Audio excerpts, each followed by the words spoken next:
Hello, travel biz owner. Welcome to my corner of the travel industry, the Strategic Travel Entrepreneur Podcast. If you're ready to have fun, be inspired, get clarity, and take action in your travel business, then you're in the right place. Let's jump in. Hello, everyone. Welcome to another episode of the Strategic Travel Entrepreneur Podcast. Fair warning, this is going to be a packed episode. We've had at least two other episodes this month about AI, and we're gonna get into the nitty-gritties with my guest and friend Tom Carpenter. If you don't know him, he is a travel agency owner and he's also an attorney. He might not be your attorney though, and I'm sure he'll give like a little disclaimer there. So this is not I know it's not like attorney-client privilege. This is just information to be shared. Because we're in a pretty dicey situation right now as it comes to AI and not knowing like what you can and can't. There's a lot of things that you can do with AI, but are you legally allowed to do them? I feel like there's still a lot of gray area as we start finding like new use cases for AI. So also, if you're not already, make sure that you're subscribed to the podcast and make sure that you're also signed up for Prep for Wave Week because that is coming right around the corner. And Tom will be speaking again this year at Prep for Wave Week, talking about fraud and scams and the updates because there's always things that are happening in that arena. So we're not going to cover that today, but we will talk about AI and some of the things that you can and can't do with it. So welcome back to the podcast, Tom. Thank you, Rita. It's so good to see you and to chat with you. It's always a pleasure to connect, and I'm Yeah. happy to be here. So, yeah, and just to get a couple of those professional responsibility things out of the way. This could be viewed as attorney advertising. I'm supposed to say that. Mhm. I'm not intending to provide specific legal advice about any particular topic. Which, I mean, I'm not the kind of lawyer who says you can do this, you have to do that, you're not supposed to do that. I'm my approach to things is if you do this and this and this, these are the things you might need to be worried about. So, Mhm. just to frame that up, but I'm not unless I'm your attorney, I'm not giving legal advice. And if I am your attorney, you should call me for legal advice rather than getting it Right. from a podcast. And then just prior outcomes don't guarantee future results. So if I'm talking about a court case that got decided one way, next time the court looks at it, it might come to a different conclusion based on the facts. So just be aware of that. Yeah. Yeah. Super important there. I'm not going to get into like any other intros or anything. I'll just link a couple of the things that we've done below, because I know that this is going to be a juicy episode. I know that we wanted to get started talking of like how are travel advisors or how could travel advisors use AI, and we don't have to like go into like deep into this. But how are you kind of like seeing some travel advisors from your perspective using AI? Well, it's really all over the place. Right, So, some people are using it for planning itineraries. Some people are using it for responding to difficult questions or sensitive issues. right. Um, some people are using it to generate marketing material. So, like everything in the industry, I was saying this to you earlier, Rita, that in this industry, people tend to see something that's like a bright, shiny new tool, and they grab it and they start using it without fully thinking through what are the implications of all of this. Right.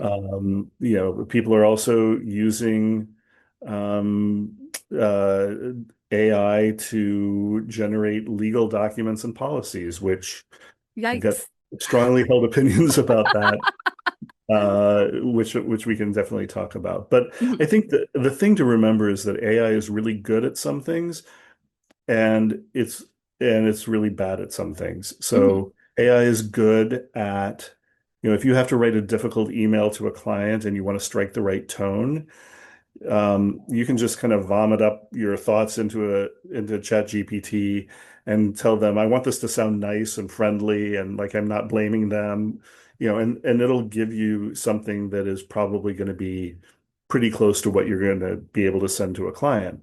Hmm. On the other hand, AI is really bad at things like it's bad at math. There's I've some heard other that.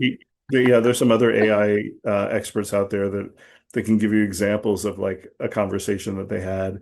It's really bad at critical thinking. Right.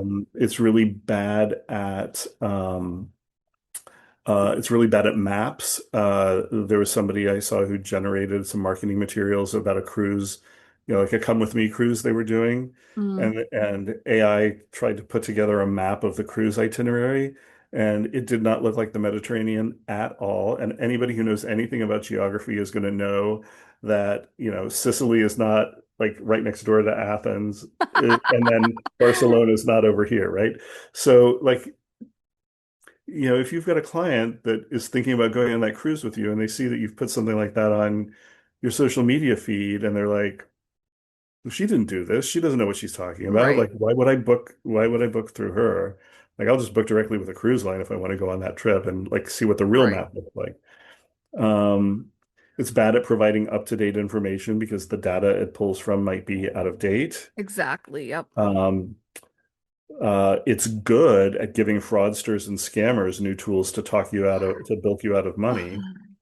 And it's really Yes. bad at practicing law and drafting legal language. So I will tell you that I have had clients who have forwarded me terms and conditions that they've drafted through ChatGPT or some other AI tool, and they have been exactly wrong. Like worse than the cookie cutter things that other people are selling. Situations where if you implemented that document, you are not protecting yourself from liability. You are creating all sorts of new exposure for you. I have never, never, never, not even once, seen AI get the law right on an issue. They get it wrong every single time, without fail, period, full stop. If you're using AI for a legal document, just don't, because you're creating more problems than you're solving. Yeah. Are you finding that it's creating problems because it is adding a lot more language than is necessary, or it's just inaccurate information? Like it just doesn't know what the law is in right this Yeah, day and age. well, so like somebody put in somebody sent me like a new client who's just like, yeah, I've been using this thing that I got from AI, and I know I probably shouldn't do that, but I really want to shore it up and clean it up. Can you look at this and tell me whether it's easier, whether it's more cost effective to just make edits to what I've already got and clean it up a little bit versus starting over from scratch, Hmm. which I do terms and conditions on a flat rate. So, I mean, it's always less time consuming for Yeah. me to work with my own language, right? But in this case, what they sent me, like half of it was my boilerplate language that I use in terms and conditions. So clearly, other clients of mine have uploaded the terms and conditions that I drafted for them into ChatGPT or whatever. About half of that language was word for word something that I had drafted for another client. And then about half of it was just garbage that AI decided should be in there, which in some of it turned the travel agency into a tour operator. In some cases, it Wow. inserted an arbitration clause in there, which is a horrible problem for a terms and conditions document.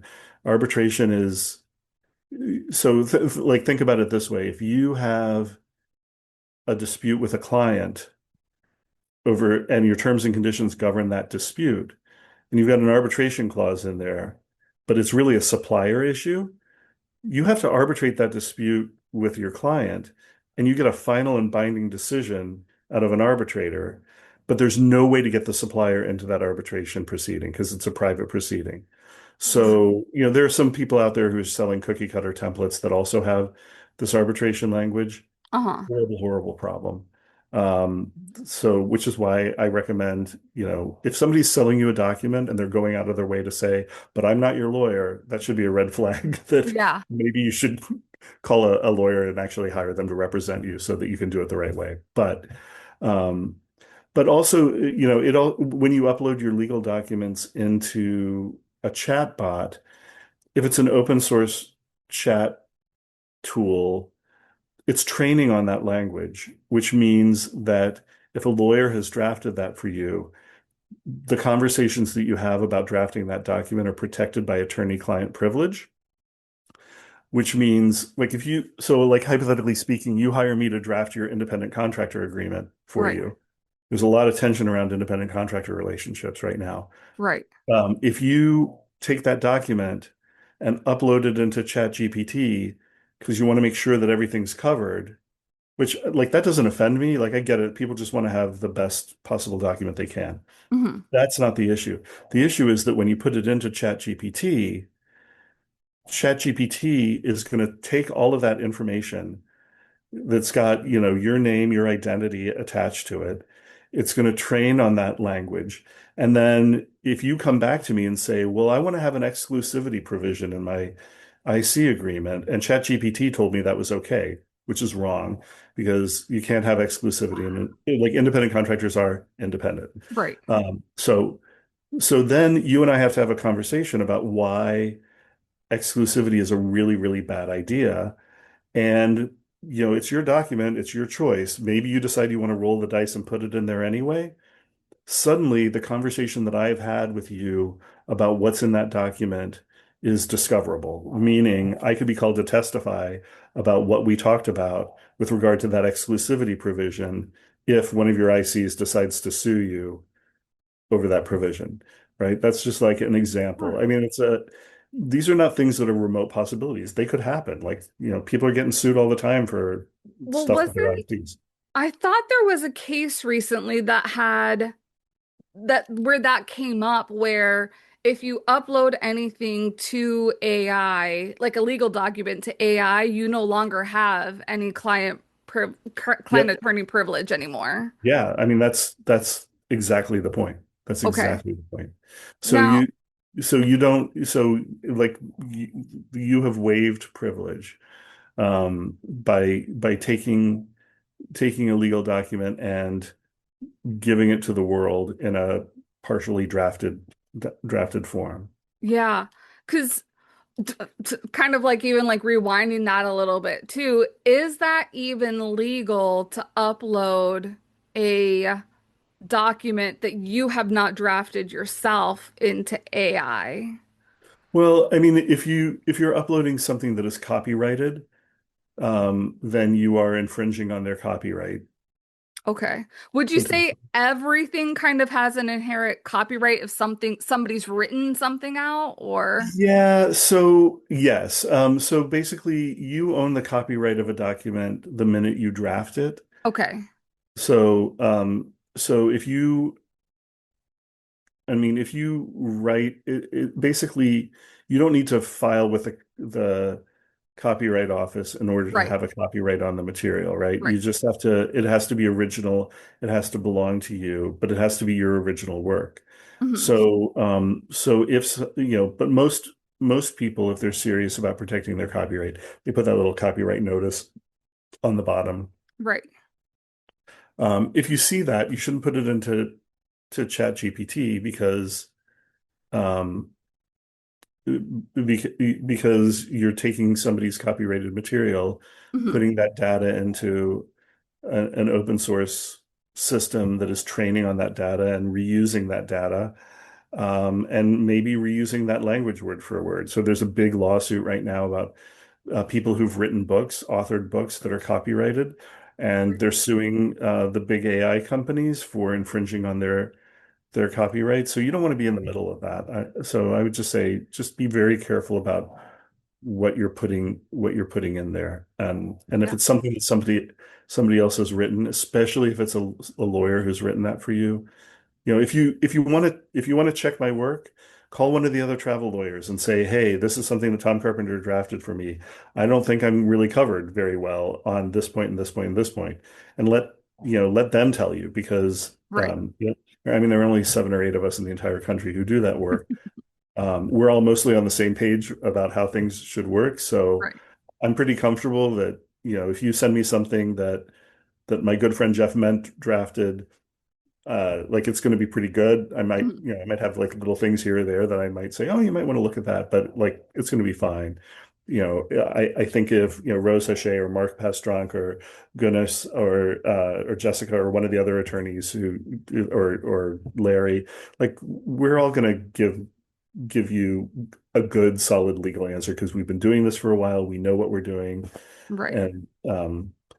And so, give us a chance to represent you, Hmm. rather than, going to somebody who's going to give you bad advice. So, Yeah. You keep saying open source, and before like we go into like open source versus closed source, I also wanted to ask too, because I know the open source like the Chat GPT and the Claude also have where you can like update your settings so that they can't learn and everything is supposed to stay in that container. Is yeah. that actually what's happening, or is that like an Well, extra layer at least for protection? who knows? Do you really know that you've got your settings set the right way? Do you really know that they're doing what they say they're going to do? Like, if you, like, I don't know. Hmm. For some of those things, if you have a paid account, they say they're not going to train on your data. Great. And a company has never done anything they say that they're not going to do. That's never happened. If they say they're not going to do something, they never, ever, ever do it. Ever. No, of course. Like you're taking a risk. You're rolling the Right. dice that you figured out the right way to set those security settings, and you're taking the risk that they are not going to do what they tell you they're not going to do. Hmm. Um, I think there are some safe places. So I'll just use Turn as an example Yeah. because the developers of Turn are clients of my law practice, and I have had many, many conversations with them about um, about the AI tools that they have incorporated in their system. Okay. And I know that they are extremely diligent, and they understand the technology about as well as anybody does, because they're a technology company. Hmm. And I can assure you that if you upload client information into an AI feature that is within Turn, that they are not training on that data. They are not exposing personal information Okay. to third parties. Like that is, like I have worked with them long enough to be very, very comfortable that as a travel, because so I own an agency as well as my law practice. My Hmm. agency, I know that if I upload that into Turn, that I know that they're going to do things the right way. Okay. I'll be honest, I don't know enough about how TravelJoy and Travefy use AI, Hmm. but they are reputable companies. I know the people at Travefy are good people. Yeah. I think I very love highly of Shopify. them. TravelJoy is an excellent tool. I used that for a long time before I kind of made the switch over to Turn. I would, have that conversation with them if you have concerns about it, Hmm. and ask them to explain to you how do we use AI in our platform, and what happens to the data, they will almost certainly answer those questions for a client. Okay. Because that, But yeah. here's one other thing too, right? Yeah. So I was on a social media group about Turn, and somebody was complaining about the cost of Turn, and they're like, "Well, I can get this free with ChatGPT. Why does it cost so much if I do it through Turn?" And the answer is because Turn is not selling your data to people, right? Hmm.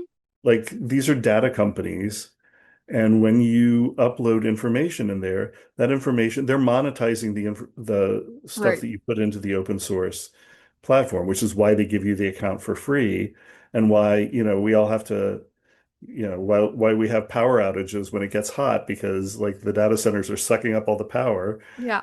so that they can get as much data in there so that they can resell it. Like, not to sound cynical, but I'm cynical about this, right? Yeah. They are taking that data and selling it to other people, and that's how they're making money. And so they don't Mhm. have to charge you for that because they're making money by selling your data to other people. Right. Whereas, if you have an account where you're paying for AI, that's a good indication that they are not selling your data because they have to make up the money by charging you for that. So just that might be like a good guideline for how to think about it. Yeah. No, I appreciate that you include like mention that because there's always a cost somewhere. So if you don't think it's like upfront, it's Right. definitely hidden somewhere. Like it's gonna catch up at some Right. point. Right. Now, even with things like Turn that might have like a closed source AI, there is still a little bit of caution as to like what you can upload in terms of like whether or not you have permission to upload. Would you say that's correct or that's still a little in a little bit of gray area? Yeah, so I mean if you are using if you look, if you have the right to forward an itinerary to a client and that itinerary is copyrighted, if you're putting that into a different format, I mean like I don't know, like if a supplier sends me something Hmm. and it's really clean and it's neat, Yeah. like I of course I will forward it to a client directly from the supplier Mhm. because everything is correct. It's got the supplier's terms and conditions. So I'm, jumping through all those hoops and things like that. But, if I need it to go into a platform, some platforms have the ability to import directly from the suppliers so Right. that the information is coming directly from them. I think that's fine. I don't, like I think it's pretty low risk if you are uploading it into a closed source system. If you get an itinerary from somebody and it's copyrighted and you put it into a closed source system just to reformat it so that it's in your CRM so that you can send it to a client and it's not, three emails that you have to hunt through your inbox to find, 6 months from now when there's a question about it. Like I think that's fairly low risk. Hmm. Okay.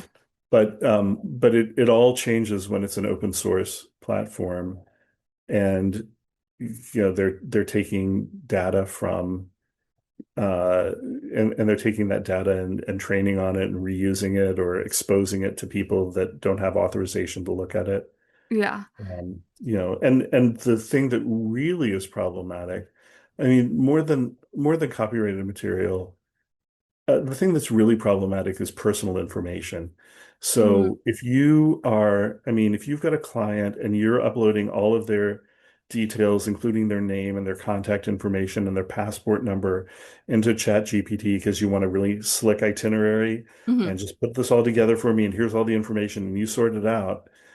Well, if they're training on that data, what if your client's got a stalker who like not people like an abusive ex that is wants to be waiting for them at the airport and they type into Right. type into Chat GPT, when is Jane Doe landing at LaGuardia? What date and time and what flight number is she on? Hmm. Well, like that is that is horrifying to think about the consequences Right. of it, right? But that's a thing that could happen. Like you can get access to all sorts of personal information through an open source AI tool. Yeah, you saying that makes me think back to way back when I was working front desk at the resorts here in Orlando, and that was a big thing that you could not like share any personal information, like you couldn't give any like room numbers or any outside information of somebody's reservation unless like you had the person in front of you, you had the photo ID of all of that. Yeah. And for those reasons, like God forbid somebody does have like some sort of stalker or a crazy situation, like it's all safety and liability, and you have Yeah. to reduce that as much as possible. Yeah. I mean, it's not just celebrities, like real people have these Right. problems too. So Yeah. Yeah. not that celebrities aren't real people. Apologies to my friends who are celebrities, but They just um, have an extra layer. It's funny you mentioned that because I'm watching one of the movies about Carolyn Bessette and JFK Jr. yeah. or one of the docu-series about them. And I'm like, yeah, it's a big change from not having been in the spotlight to having been in the spotlight. Yeah, but I mean, like in this day and age, we don't have a whole lot. Like if you've got a social media account, a lot of your True. personal data is already exposed out there. Like Right. people are selling information about you and making money off of your personal information if you have a Facebook account. It just happens, right? Yeah. that's the price we pay for being in touch with our high school friends Yeah. through social media. Yeah. But you don't want to be part of the problem. You don't want to Mhm. be the thing that exposes somebody's person. You don't want to be the reason that something bad happens to somebody because you've exposed their personal information to the world or to a company that's going to monetize that. Right. Right. Because I think of even Meta and Facebook and how all the decisions that you're making on those apps, what you're looking at, what you're watching, what you're swiping away from, that's all data that they're also mining. And that's very similar how the AIs are working and will also be working because I have recently gotten emails about ads for ChatGPT. And I'm like, awesome. Yeah, Great. or you're having a conversation with your friends about the awesome new book that you were reading, and the next thing you know, you log in and there's an ad for that book, right? Yep. I say Like that all the time. the world is Um, listening. So, Yeah, I think about it like with any TV shows that I'm watching that are going live, and I'm like, we can't talk about that because they're listening to us on the phones, and I don't need any spoilers about yeah, about the you might as show. well just talk directly into the plant where there's a hidden microphone. Like, Right. yeah. Now you had mentioned, is there a difference between what sensitive data is and what privileged information is? So privileged information is there's an attorney-client privilege is Okay. so if I'm an attorney and I'm representing you and we have a representation agreement in place, I mean privilege also attaches to consultations consultations that you have in contemplation of hiring an attorney. So if you do a complimentary consultation with me and you share a bunch of information, I'm not allowed to disclose that information. So I'm not allowed to Yeah. basically the concept of attorney-client privilege is your attorney is not allowed to blab. Yeah.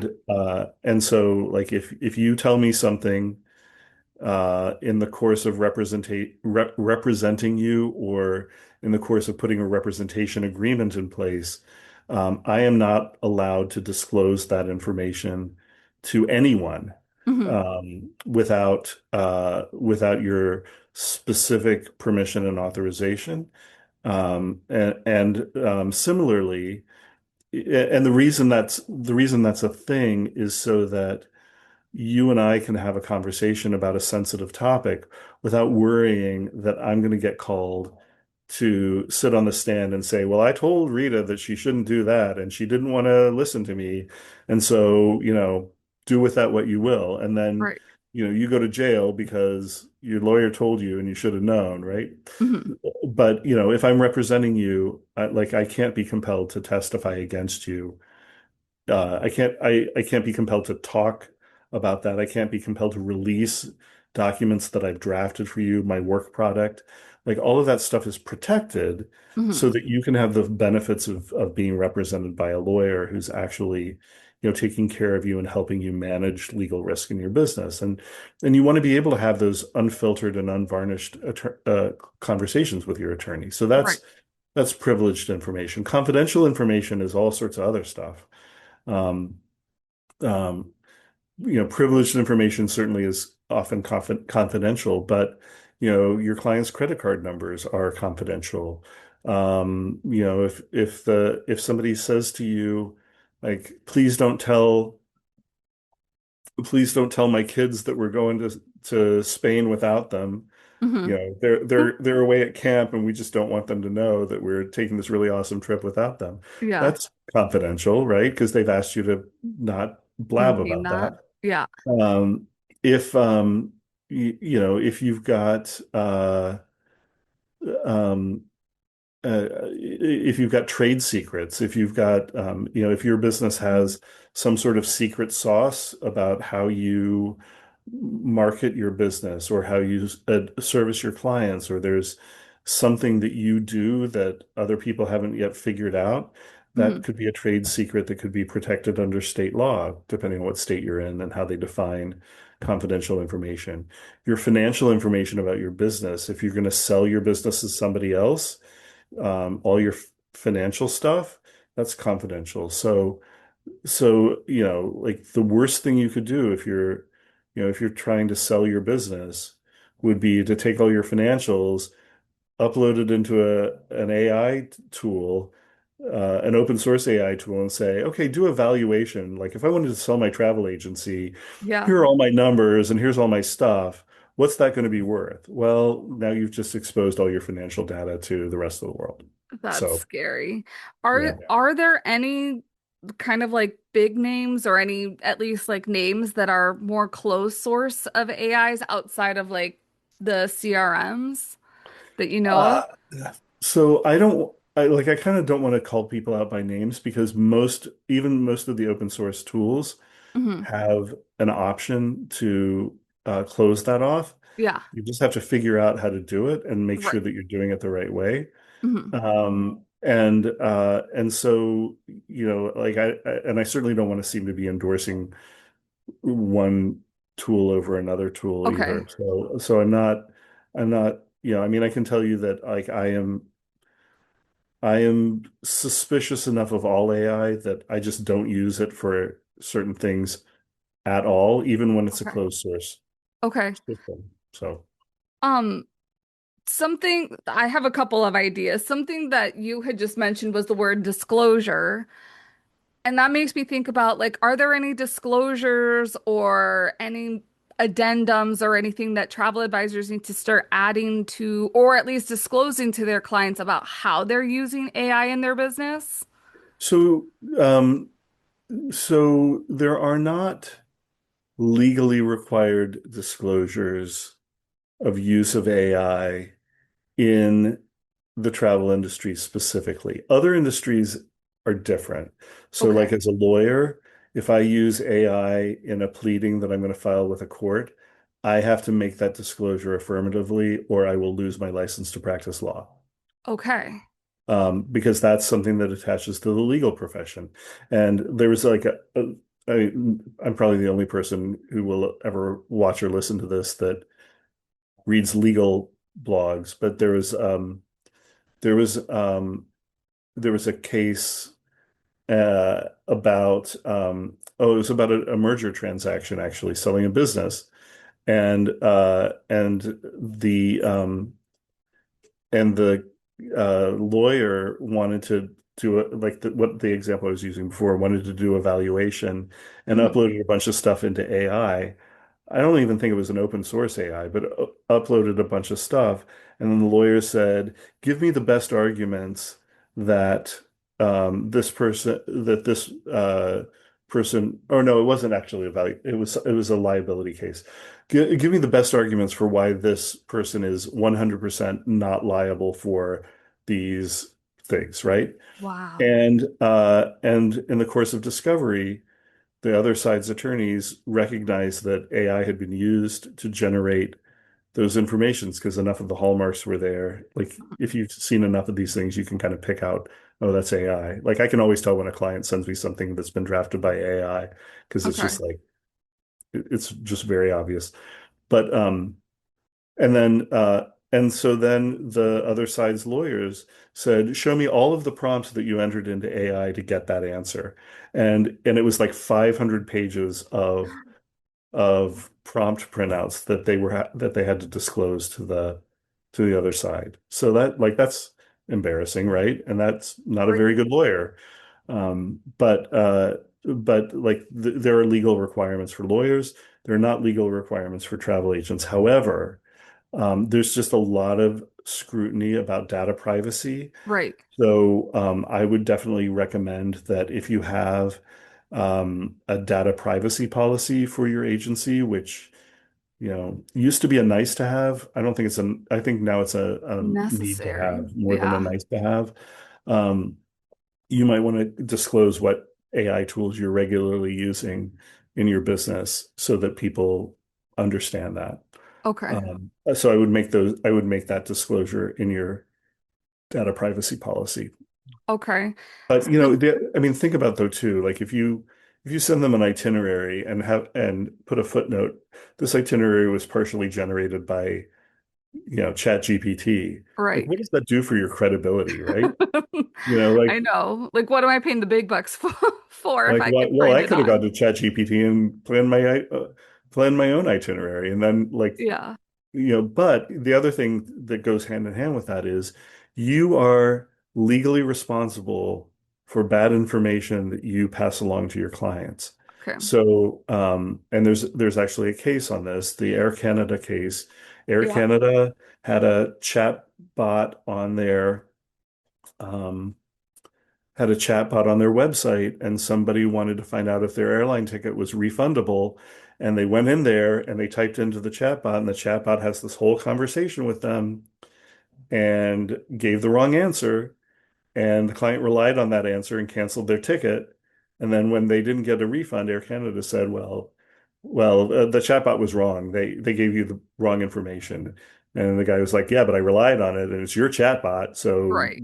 and they litigated that issue and the court said, yeah, Air Canada, you are responsible for what your chatbot puts out there. So if you go to AI and you don't spot check every single thing that it gives you before you pass it along to somebody else, you're on the hook for all the stuff that they said. So, Yeah, because that, see, I feel like that could be an interesting use case for AI also as being like if travel advisors are able to put all their clients' information maybe in like some closed source chat bot, because I know that there's one company that comes to mind is something called Pickaxe, which is does use some of the open source models, but I think it's more in a closed source model. So I'm not exactly sure how it works, but I feel like a travel advisor might be able to utilize that to put their clients' information in. So if they needed to create a chatbot, they could use that, mhm. but also making sure that there have to be like some provisions, like what you were saying, that like it can't maybe talk in absolutes. And if it needs like more information on like cancellation policies, the chatbot should be referring back to the travel advisor. Like there's so much Yeah. possibilities with AI, but also making sure that you have like the guardrails in to protect your Well, booty. yeah, no, it goes back to the whole thing about like there's a new tool and everybody's like falls in love with it, right? And Right, those chat widgets are really easy. It's really easy to find one. It's not expensive to put it on your website and you think, "Oh, this is great. I'm going to be able to respond in my sleep. Somebody's going to be right. able to, answer questions and get information and set up appointments for me and whatever." But like, what if that chatbot gives bad information and then you're responsible for that. So, and the other thing about those chat widgets is if it's recording the conversation, Hmm. if you are in a two-party consent state, like Florida, for example, or if somebody from Florida accesses your website and logs onto that chat bot and Uh-huh. they're entering information and chat is responding and then maybe you're jumping in and you're also responding and that whole thing's being recorded, but they Uh-huh. haven't opted in and consented to have it recorded, then you're in violation of the Florida wiretapping statutes. Oh, wow. So, again, people fall in love with the bright, shiny new tool and they Hmm. grab it and they run with it.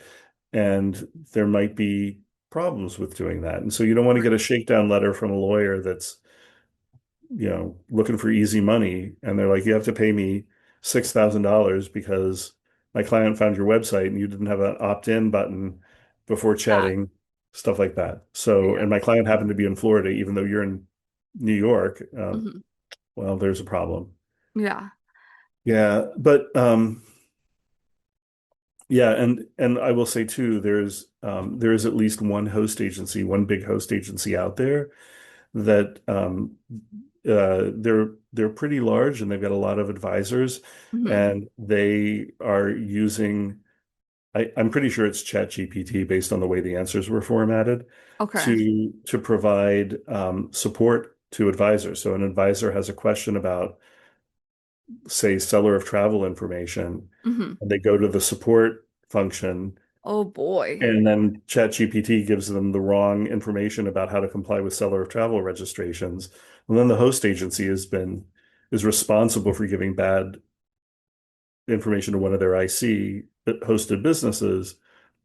I know this has happened because like a new prospective client was having an argument with me about how to comply with seller of travel information and whether they needed to get their own registration or whether they could use their host agencies. Uh-huh. And they said, well, my host agency says, and then they sent me screenshots of this chat Mm. GPT thing. And I'm like, well, your host agency is wrong. Yeah. So, you know, I mean, maybe before you sign up with a host agency, find out how do they support their agents, and do they have real people giving correct Answering. answers rather Right. than outsourcing the support function to a chatbot.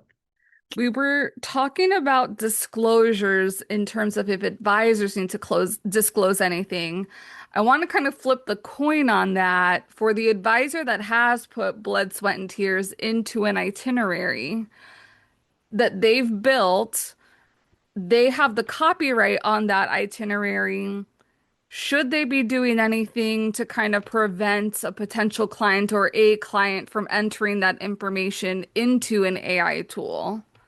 Yeah, so people have asked me this, and I don't understand why travel agencies think that it's solving a problem. Like, I think that when travel agencies, and I should have said this earlier, I'm not an IP lawyer. Mhm. So if you need a referral to a trademark lawyer, I've got a really great um, referral to make for you, and I'm happy to do that. So you can always email me if you have a question. But like if you put together a custom itinerary for somebody, you put all the pieces of the puzzle together, where to stay, what activities they're going to do, all of that, and you put a copyright on it.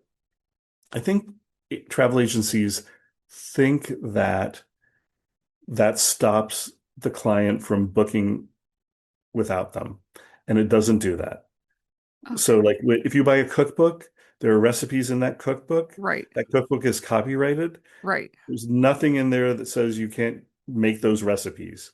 Like, you're not violating the copyright if you make the recipe. Right. You're violating the copyright if you Make a copy of photocopy the the rest. Right. make a copy of the recipe and then try to resell it. Like, that's a Mhm. violation, right? So travel agents are not selling itineraries. They're the booking agent for travel. I mean, there are some people who do sell Right. itineraries, Yep. but when you sell that itinerary, if it's copyrighted, you're not telling people you can't take this trip unless I book it for you. What you're telling them is you can't take this trip, you can't take this itinerary and then go sell it for $50 to every person out there who is out there. Yeah. Um, you can't reproduce the wording of how I describe what you're going to experience when you go to France and take a cooking class. Hmm. Like the wording, yes, but you're not stopping anybody from going to France and taking a cooking class. True. True. Yeah. I wasn't sure just like if it wasn't even allowed because with the recipe book, the cookbook analogy there too, it's kind of like you technically shouldn't be uploading that recipe to the chat GPT either. Is that correct? Or since technically like Well, there is the copyright on that. yeah, I mean, you shouldn't, but like, I mean, realistically, is the publisher of that cookbook going to find out that you were the one who uploaded that info? That. It's like a one Are in a they million. going to sue you for doing that? You're also not the one monetizing it. Mhm. The chat tool is the one monetizing it because they're taking that information and then they're giving a much more inferior recipe to somebody else who says, "Give me a good recipe for ratatouille."